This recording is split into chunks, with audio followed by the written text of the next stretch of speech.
A'udzubillahi minasyaitonirrajim. Bismillahirrahmanirrahim. Allahumma shalli ala sayyidina Muhammad wa ala ali sayyidina Muhammad.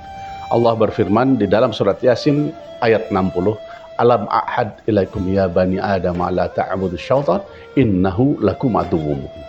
Alam a'had alaikum ya bani Adam gitu. Alla ta'budu syaitan. Bukankah aku sudah peringatkan, melarang, janganlah kamu anak cucu Adam menyembah syaitan. Kenapa? Innahu lakum aduwwum mubin. Sesungguhnya setan itu adalah musuh yang nyata. Buat siapa? Buat anak cucu Adam.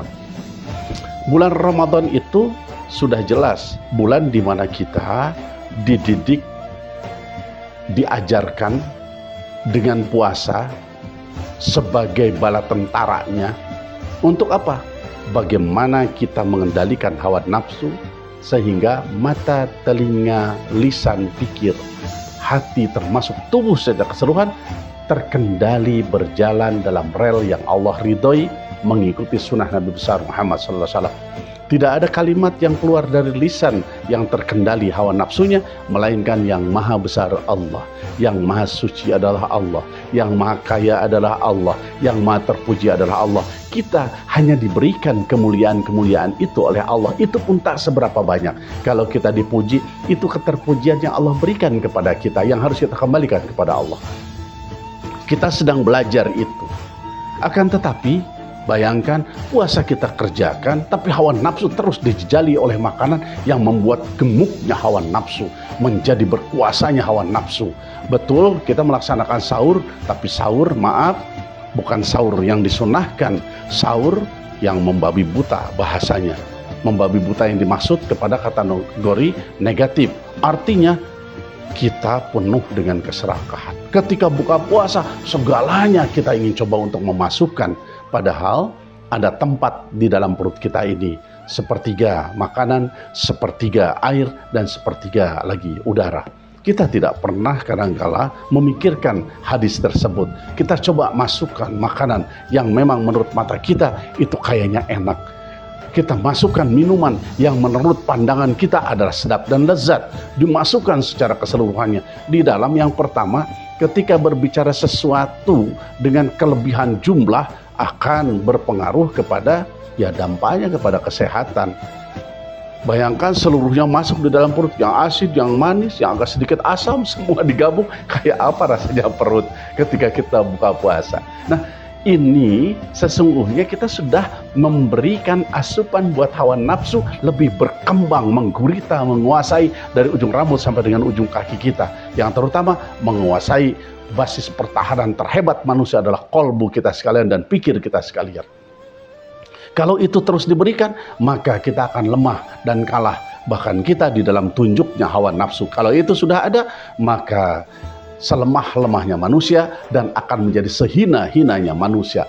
Laqad khalaqnal insana fi ahsani taqwim. Manusia ini terhebat yang Allah ciptakan dari makhluk-makhluk yang lain. Kerbau gede, sapi besar, gajah dengan belalainya kuat, jerapah tinggi. Tapi manusia dengan tubuh yang seperti sekarang kita miliki bisa menguasai itu seluruhnya. Bayangkan, bisa menata alam semesta dengan berbagai budaya, kemajuan, keindahannya. Allah Rabbi. Bayangkan asfala safilin, ketika akal pikirannya, hatinya dikuasai oleh syahwat dan hawa nafsunya, maka dia akan rendah di bawah. Bagaimana binatang? Binatang, maaf, melakukan hubungan antara betina dan jantan di luar, itu tidak menjadikan kehinaan. Binatang yang dimakan adalah kotoran, yang dimakannya barang orang lain bukan milik si empunyanya, itu tidak menjadikan penghinaan untuk dirinya, untuk binatang. Kenapa? Karena binatang cukup hanya hidup di muka bumi, nanti kiamat dihapuskan, disirnakan, tak ada pertanggungjawaban. Tapi bagi manusia, sekecil apapun yang dilakukan, baik dan buruknya, semua akan dipertanggungjawabkan di akhirat. Nah, perlu kita catat, ketika nafsu menguasai diri kita, naudzubillah summa naudzubillah, itu sudah dipersiapkan diri kita. Kalau tidak taubat, tidak cepat merecovery diri, bagaimana hawa nafsu kita yang mengendalikan. Kita punya lasoknya dengan akal pikiran serta kolbu kita yang dibawa tentunya arahnya sesuai dengan petunjuk Allah dan Rasulnya, Al-Quran dan hadis, ijma'nya para ulama, dan kias. Karena memang kalau sudah berbicara kias harus ada, karena tiap daerah tidak sama, khusus terkaitan dengan baik itu budaya, bagaimana cara makan, bagaimana karakter yang ada di sana. Kias perlu ada ya untuk menerjemahkan bagaimana sampainya perilaku dari aturan kepada pelaksanaan. Nah, terkait dengan bagaimana hawa nafsu menguasai diri, jika dia sudah masuk dalam diri, maka syaitan ini dengan enaknya untuk masuk, mendompleng. Dia masuk, bagaimana mendekap itu hawa nafsu, digiringnya hawa nafsu oleh syaitan untuk apa? Agar tubuh ini, jiwa ini termasuk menjadi rekan dan sahabatnya nanti di neraka. Begitu. Artinya punya dua kekuatan, di mana kita selaku manusia, selaku yang memiliki, yang diberikan amanah nafsu itu, punya musuh dua. Nafsu untuk ditaklukkan, syaitan sebagai aduwwum mubin untuk kita singkirkan. Jadi lebih berat lagi. Kalau nafsu sudah menguasai kita, berat, dua musuh kita, dua lawan kita. Tapi ketika nafsu sudah kita taklukkan, syaitan datang kepada kita, belum lagi beningnya hati kita sekalian, maka sesuatu yang buruk akan datang, di kejauhan pun sudah menyingkir dia, sudah kita tepiskan. Artinya apa? Ringan, tidak berat. Mari kita sama-sama bulan Ramadan, bulanan penggempur, kalau boleh saya katakan bulan penggempur, gitu ya, pertahanan setan di dalam syahwat dan nafsu kita. Jadikan bulan ini bulan yang penuh dengan persenjataan canggih untuk melumpuhkan setan yang ada pada syahwat dan nafsu, serta kita bisa menguasai hawa nafsu dan syahwat kita sekalian. Apa senjata itu? Yang pertama, puasa. Puasanya dengan benar. Karena banyak yang berpuasa lahirnya lapar, tapi maaf, jiwa, ruhnya tidak sampai, alias dia tidak mendapatkan pahalanya. Sia-sia dia puasanya, hanya lapar dan dahaga saja. Khamsun yufattirna shaim.